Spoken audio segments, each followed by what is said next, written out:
Hello students, मैं सत्येंद्र शर्मा। और आज की वीडियो में हम लोग जो अपनी क्लास 10th का 13th चैप्टर है, सरफेस एरिया एंड वॉल्यूम, पृष्ठीय क्षेत्रफल व आयतन, उसका अध्ययन करेंगे। आज की वीडियो में हम लोग केवल इस चैप्टर से रिलेटेड जो हमारे फार्मूला हैं, घन, घनाभ, शंकु, बेलन और गोला, उनसे रिलेटेड केवल फार्मूलों को पढ़ेंगे। इसके रिलेटेड एक आपका और है जिसे हम कहते हैं फ्रस्टम ऑफ कोन, उसके फार्मूला भी हम अगली वीडियो में पढ़ेंगे, इसमें नहीं पढ़ेंगे। आज की वीडियो में हम लोग केवल और केवल क्या करेंगे, घनाभ, घन और बेलन, शंकु और स्फीयर, इनसे रिलेटेड फार्मूला पढ़ेंगे। ये सारा पूरा चैप्टर हमने जो है क्लास 9th में पढ़ लिया है।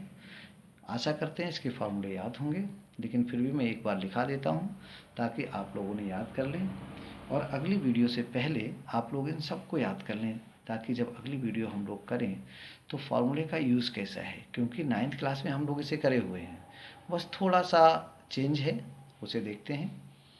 आइए पहले हम लोग फार्मूले करते हैं। पहला है आपका घनाभ। घनाभ क्या होता है? घनाभ जो है, जैसे आपका कोई वृक्ष है, ईंट है या कोई बॉक्स है, वो क्या है, आपके घनाभ के आकार का होता है। उसमें 3 चीज़ें होती है, लंबाई, चौड़ाई और ऊंचाई होती है, ठीक है ना। तो कोई एक ऐसी आकृति क्लोज जिसमें आपकी लंबाई, चौड़ाई, ऊंचाई हो, उसे क्या कहते हैं, घनाभ कहते हैं। और घनाभ का आयतन होता है लंबाई गुणा चौड़ाई गुणा ऊंचाई, मीन्स LBH, है ना, L into B into H, या इसे हम LBH बोलते हैं। ये क्या है आपका घनाभ का आयतन। तो आप लोगों को याद करना है घनाभ का आयतन बराबर LBH। अच्छा, ऊपर ही हमने लिखा है L क्या है, लंबाई है, B चौड़ाई है और H क्या है, ऊंचाई है। अगर हम देखें तो L इंटू बी क्या होता है, L इंटू बी होता है किसी आयत का क्षेत्रफल। तो हम घनाभ के आयतन का एक सूत्र और बना सकते हैं। ये जो आपका L इंटू बी है, इसे हम कहेंगे आधार का क्षेत्रफल। आधार का क्षेत्रफल गुणा ऊंचाई, है ना, आधार का क्षेत्रफल गुणा ऊंचाई। पहला सूत्र हो गया, आपको ये याद रखना है। मतलब वॉल्यूम का आपका एक फार्मूला ये हो गया, B बराबर LBH, या एक B का फार्मूला हो जाएगा क्या, ये वाला, आधार का क्षेत्रफल गुणा ऊंचाई।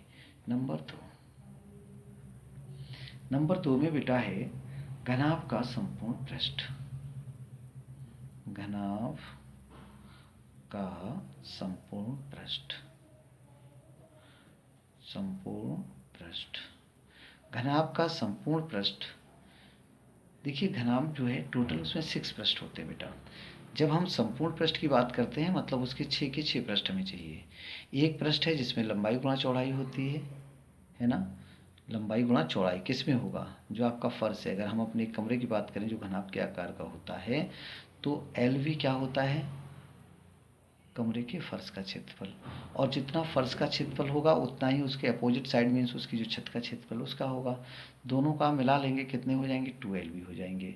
ऐसे ही जब आप निकालते हो तो उसमें 2 कॉमन लेके LB plus BH plus HL, है ना, LB plus BH plus HL, ये किसका क्षेत्रफल होता है, आपके टोटल 6 पृष्ठों का। 2 पृष्ठ ही हो गए, देखो 2 से गुणा करो, 2 पृष्ठ ही हो गए, तो ये हो गए, ये तो हो गए, टोटल 6 पृष्ठ हो गए। अगला इसमें एक और है, नंबर 3, घनाभ का पार्श्व पृष्ठ।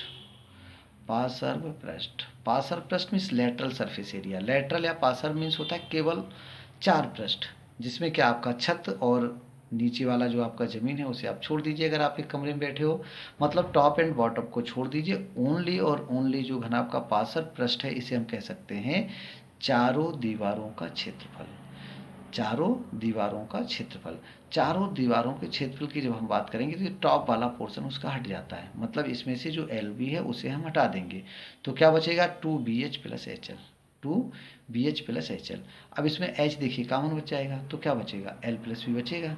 तो इसका सूत्र होता है 2L plus B into H। ऐसे याद कर लीजिएगा। अगर आपको ऐसे नहीं याद रखना है तो आपका ये घनाभ का संपूर्ण पृष्ठ क्या होता है, 2LB plus BH plus HL। और अगर आपको केवल दीवारों को चाहिए तो आप इसे हटा दीजिए, आपका बन जाएगा 2BH प्लस HL। ये भी आप लिख सकते हो, ठीक है। इसमें हमने केवल H को कॉमन लिख के लिखा है ये भी लिख सकते हो, कोई सा लिख सकते हो। नेक्स्ट है फोर्थ, घनाभ का विकर्ण। घनाभ का विकर्ण, घनाभ का विकर्ण। घनाभ का विकर्ण होता है under root L square plus B square plus H square. घनाभ के बेटा विकर्ण का मतलब होता है, जैसे आप अगर किसी रूम में बैठे हो और अगर वो घनाभ के आकार का है तो उसके दो अपोजिट वर्टेक्स को आप मिलाइए। मतलब उस कमरे में अधिकतम कितनी लंबाई की कोई छड़ को रखा जा सकता है। अगर आपसे पूछा जाएगा तो अधिक लंबाई की जो छड़ होगी, अधिकतम लंबाई की, उसी को हम क्या कहेंगे, उसका घनाभ का विकर्ण कहेंगे। जैसे फर्श पे जिस पे हम बैठे हैं, फर्श पे एक बिल्कुल नीचे का कॉर्नर, अपोजिट वाली साइड के ऊपर टॉप का कॉर्नर जो है, उसे ज्वाइन करने वाली लाइन को हम क्या कहते हैं, घनाभ का विकर्ण कहते हैं। अब घनाभ के बाद बेटा अगला क्या है हमारा, घन। केवल आपको घनाभ से रिलेटेड ये 3 फार्मूले जो हमने लिखाए हैं या 4 फार्मूले लिखाए हैं उनको लर्न करना है। उसके बाद नंबर 2 घन। क्या है, घन। वास्तव में घन क्या है, एक घनाभ ही है। एक ऐसा घनाभ जिसकी लंबाई चौड़ाई ऊंचाई तीनों बराबर हो जाए, अर्थात जो आपका LBH लिखा है यहाँ पे 1 लिख लो। सपोज करिए घन की साइड अगर हम ए मान लें तो ए, तो ये क्या हो जाएगा, a घात 3, है ना। अर्थात आपको घन के सूत्र लिखने के लिए घनाभ के जो LBH हैं उन तीनों को आप क्या लिख दीजिए, a लिख दीजिए। जो बन जाएंगे वही घन के सूत्र हो जाएंगे। अर्थात इसमें भी वही हम 4 फार्मूले पढ़ने वाले हैं। पहला हमारा क्या है, घन का आयतन। घन का आयतन, घन का आयतन होता है बेटा, देखो LBH है ना, तो यहाँ पे ए मतलब a घात 3 मीन्स भुजाघात 3। इसे आप क्या कह सकते हो, भुजाघात 3, है ना, भुजाघात 3। या आप इतना ही याद रखिए, a घात 3। नंबर 2, घन का संपूर्ण पृष्ठ। घन का संपूर्ण पृष्ठ, घन का संपूर्ण पृष्ठ। घन का संपूर्ण पृष्ठ 6 पृष्ठ होते हैं उसमें, ठीक है। एक होगा आपका वर्ग के आकार का होता है, मतलब घन में जो 6 पृष्ठ होते हैं उनका प्रत्येक पृष्ठ होता है वो घन का वर्ग के आकार का होता है। वर्ग का क्षेत्रफल होता है a²। तो यहाँ पे कितने पृष्ठ हैं, 6, तो ये हो जाएगा आपका 6a²। कितने a², 6a²। अगला थर्ड वाले की बात करें अगर हम, थर्ड क्या है, घन का पार्श्व पृष्ठ। कैसा, पार्श्व पृष्ठ। अब पार्श्व पृष्ठ वही 4 पृष्ठ हो जाते हैं। पार्श्व मतलब टॉप का और बॉटम का छोड़ देते हैं। इसमें 6 पृष्ठ हैं इसलिए 6a² है, उसमें 4 पृष्ठ होंगे तो वो हो जाएगा आपका 4a²। ठीक है। चौथा, फोर्थ कौन सा है इसका, फोर्थ में आता है आपका वही घनाभ का विकर्ण। तो यहाँ घन का विकर्ण, घन का विकर्ण, घन का विकर्ण। अब घन का विकर्ण क्या होगा, अंडर रूट में होता है ना। और अंडर रूट में क्या होगा, a² plus a² plus a² मतलब अंडर रूट में 3a²। तो a उसका बाहर आ जाता है, a√3, है ना। क्या होगा, a√3। उसके बाद बेटा आपका तीसरा कौन सा, थर्ड में क्या है, देखो ये थर्ड में है बेटा आपका लंब वृत्तीय वेलन, है ना। कौन, इसको हम कहते हैं बेटा क्यूब, CUB, लंब वृत्तीय वेलन। लंब वृत्तीय वेलन, है ना, लंब वृत्तीय वेलन। इसी को हम लोग कहते हैं सिलेंडर, है ना, सिलेंडर। सिलेंडर हम लोग सब 9th में क्लियर है इसका कि सिलेंडर किस आकृति का होता है। जैसे भी आपका कोई गिलास है ना, जो ऊपर नीचे दोनों एक उसकी लंबाई चौड़ाई उसके होते हैं, मोटाई का एक ही मोटाई का जो होता है उसे हम क्या कहते हैं, सिलेंडर कहते हैं। तो इसके कुछ फार्मूले हैं। नंबर 1, सबसे पहला है इसका बेलन का आयतन। बेलन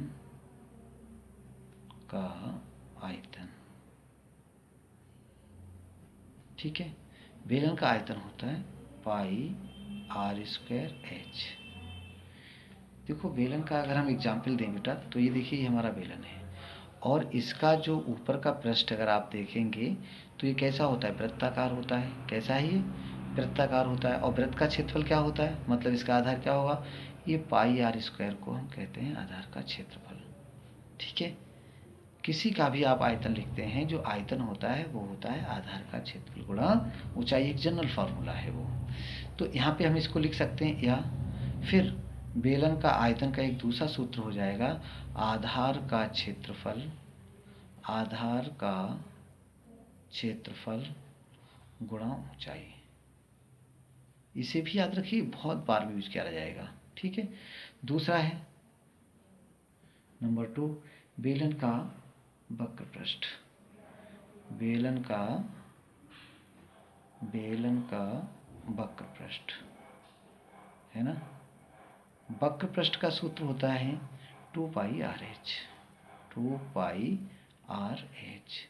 यहाँ पे फिर वही है, ये जो आपका 2 पाई आर है ना, ये होते हैं वृत्त की परिधि। वृत्त क्या है यहाँ पे, आधार। तो इसको आप लिख सकते हो आधार की परिधि, आधार की परिधि गुणा ऊंचाई। ठीक है, इसे हम ऊपर जहाँ भी आपने पढ़ा था, ये देखो, हम अगर घनाभ पे जाएं तो ये होता है 2l + b + h, यही परिमाप होता है। आधार का परिमाप गुणा ऊंचाई, आधार की परिधि, परिमाप एक ही चीज़ होती है। ये कॉमन सूत्र है, किसी भी जो सॉलिड है, जो एक मतलब सिमेट्रिकल हो, उसके लिए ये सूत्र है, आधार की परिधि गुणा ऊंचाई। ठीक है, उसके बाद इसमें थर्ड है बेलन का संपूर्ण पृष्ठ। बेलन का संपूर्ण पृष्ठ।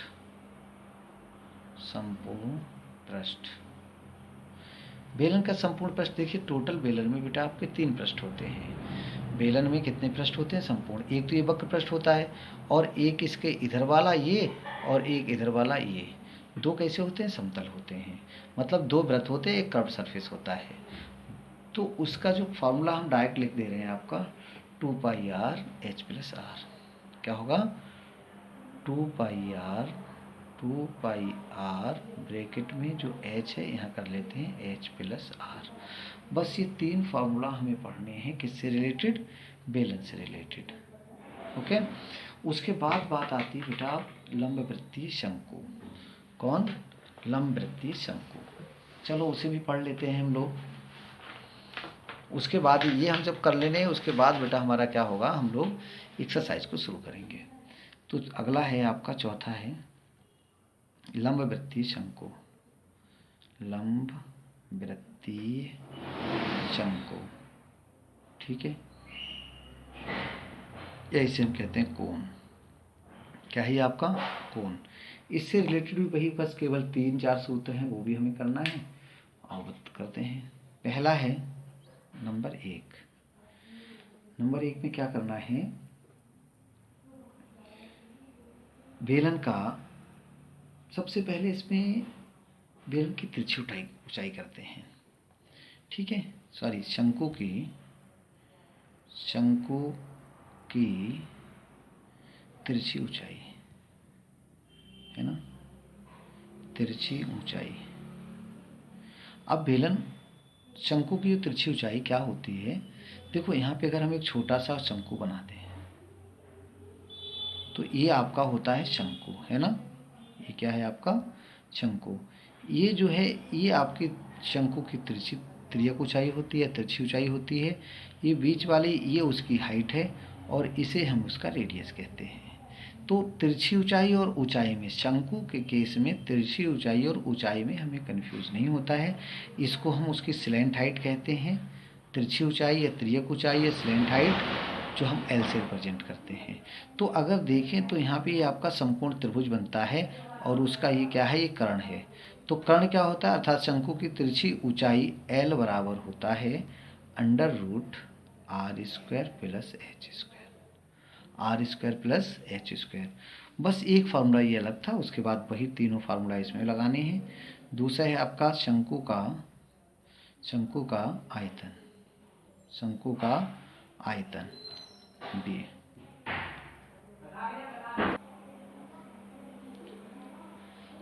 1/3 pi R square H, 1/3 pi R square H. ठीक है, मतलब है, देखो ये जो आपका कोन है, कोन का वॉल्यूम, और ऊपर ये देखिए ये बेलन का वॉल्यूम है ना, इन दोनों को केवल और केवल इसमें 1/3 जोड़ने से क्या बन जाएगा, आपका शंकु का आयतन बन जाएगा। चलो तीसरा फॉर्मूला है आपका, थर्ड फॉर्मूला है शंकु का वक्र पृष्ठ। शंकु का वक्र पृष्ठ, शंकु का वक्र पृष्ठ होता है पाई आर एल। क्या है, पाई आर एल। और फोर्थ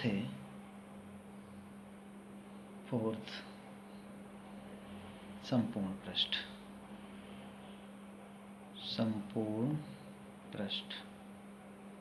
संपूर्ण पृष्ठ होता है पाई आर एल प्लस आर। देखो संपूर्ण पृष्ठ के लिए आपको क्या करना है, वक्र पृष्ठ, जैसे अभी हमने बेलन का वक्र पृष्ठ पढ़ा था, ये देखिए क्या था, 2 पाई आर एच था वक्र पृष्ठ। संपूर्ण पृष्ठ बनाना है तो कुछ नहीं करना है, केवल ई ब्रैकेट लगा के यहाँ पे एच प्लस आर कर देना है। क्या कर देना है, एच प्लस आर, और तो हमारा क्या बन गया, संपूर्ण पृष्ठ। ऐसे ही यहाँ पे ये क्या है, हमारा वक्र पृष्ठ है किसका, शंकु का। आपने इसे याद कर लिया। अब क्या, अगर इसका आपको संपूर्ण पृष्ठ बनाना है तो इस एल की जगह क्या कर देंगे, एल प्लस आर कर देंगे। ठीक है, इस तरह से हमारे शंकु के सारे फॉर्मूले कंप्लीट हुए। नेक्स्ट बात करते हैं हम अपना स्फीयर या गोला की। ठीक है, गोला, फोर्थ है गोला।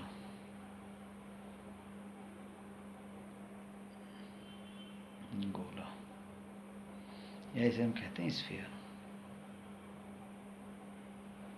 ठीक, गोले से रिलेटेड भी बस वही फार्मूले हमें चाहिए, इसमें तो और कमी है। नंबर 1,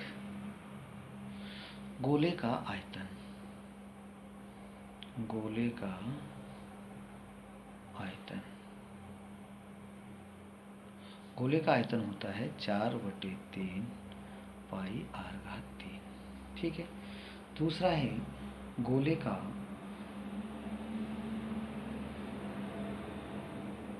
नंबर 2, गोले का पृष्ठ। देखो अभी हम लोगों ने पढ़े थे तो गोले का वक्र पृष्ठ संपूर्ण पृष्ठ है ना, लेकिन यहाँ क्या होता है, यहाँ केवल हम गोले का पृष्ठ लिखते हैं। संपूर्ण पृष्ठ वक्र पृष्ठ क्यों नहीं, क्योंकि गोले में केवल एक ही पृष्ठ होता है। गोले में केवल एक ही पृष्ठ होता है, हम उसे वक्र पृष्ठ ही कहते हैं। ठीक है, तो चाहे तो आप गोले का वक्र पृष्ठ कह लीजिए, या आप गोले का वक्र पृष्ठ कह लीजिए, दोनों, या गोले का संपूर्ण पृष्ठ कह लीजिए, तीनों एक ही चीज़ है, और वो है आपका 4 पाई आर स्क्वायर। ठीक है, 4 पाई आर स्क्वायर, केवल 2 है। उसके बाद अगर हम एक और बना लें, सपोज करिए 5 पॉइंट डाल के अर्धगोला। ठीक है, अर्धगोला। अब इसे क्यों अर्धगोला अलग से डाल रहा हूँ, क्योंकि थोड़ा सा चेंज हुआ है। जो अर्धगोला है, पहले तो मैं आयतन लिखता हूँ। पहला है अर्धगोले का आयतन, अर्धगोले का आयतन है ना, अर्धगोले का आयतन। अर्धगोले का आयतन होता है, जैसे पूर्ण गोले का आयतन क्या है, 4/3, अर्धगोला इसका आधा हो जाएगा, अर्थात कितना हो जाएगा, 2/3, 2/3 पाई आर घात 3। नंबर 2, अब गोले का खाली पृष्ठ नहीं होता है, जब हम गोले को आधा गोला कर लेते हैं तो उसमें 2 पृष्ठ हो जाते हैं। एक बन जाता है आपका समतल और एक वक्र होता है। तो इसमें हमारे लिए पृष्ठ के 2 फॉर्मूले लिखने पड़ेंगे। पहला होगा गोले का अर्धगोले का वक्र पृष्ठ है ना, वक्र पृष्ठ, कर्व सरफेस एरिया, जो इसका आधा हो जाएगा, ये कितना है 2 pi R square, 4 pi R square, तो उसका आधा हो जाएगा आपका 2 पाई आर स्क्वायर। और अगर हम गोले के संपूर्ण पृष्ठ की बात करेंगे, मीन्स अर्ध गोले का संपूर्ण पृष्ठ, क्या संपूर्ण पृष्ठ, तो संपूर्ण पृष्ठ में क्या होगा, जो अर्धगोला बनता है उसका जो बेस बनता है नीचे कटा हुआ पार्ट, वो एक वृत्त होता है और वृत्त का क्षेत्रफल होता है पाई आर स्क्वायर। तो 2 पाई आर स्क्वायर ई वाला और 1 पाई आर स्क्वायर और मिलके कितना हो जाता है 3 पाई आर स्क्वायर। अगली वीडियो तक हमें केवल यहाँ तक ये फार्मूले लर्न करना है, ठीक है। वैसे अभी इसमें कुछ बचे हैं गोलीय कोष। गोलीय कोष क्या होता है, मतलब आप ये समझ सकते हो एक खोखला गोला है ना, क्या है एक खोखला गोला। तो हमें मोस्टली इसकी ज़रूरत नहीं पड़ेगी, एक भी फार्मूला का ज़रूर नहीं पड़ेगा, हम जो गोले के फार्मूले हैं उनसे ही हमारा इसका जो क्वेश्चंस होंगे वो सॉल्व हो जाएंगे। बट जो सबसे इम्पॉर्टेंट क्वेश्चन एक आता है वो है आपका फ्रस्टम ऑफ कोन। उसके भी 3 से 4 सूत्र हैं, केवल 4 सूत्र होंगे उनके। तो उन 4 सूत्रों को जब एक्सरसाइज हम लोग शुरू करेंगे, मतलब छन्नक वाली फ्रस्टम वाली जो हम आप करेंगे एक्सरसाइज शुरू करेंगे, तो उससे पहले एक वीडियो में हम उसके सारे सूत्र जो चारों हैं उन्हें पढ़ेंगे। उसके बाद उसी वीडियो में उसके कुछ क्वेश्चंस करेंगे, क्योंकि वहाँ से एक क्वेश्चन बोर्ड में आता ही आता है और कम से कम 1 से 2 क्वेश्चन यहाँ से आ जाते हैं। थोड़ा सा एक बार इनका रिविज़न कर लीजिएगा। अगली वीडियो में हम लोग अपनी एक्सरसाइज 13.1 को शुरू करेंगे। धन्यवाद।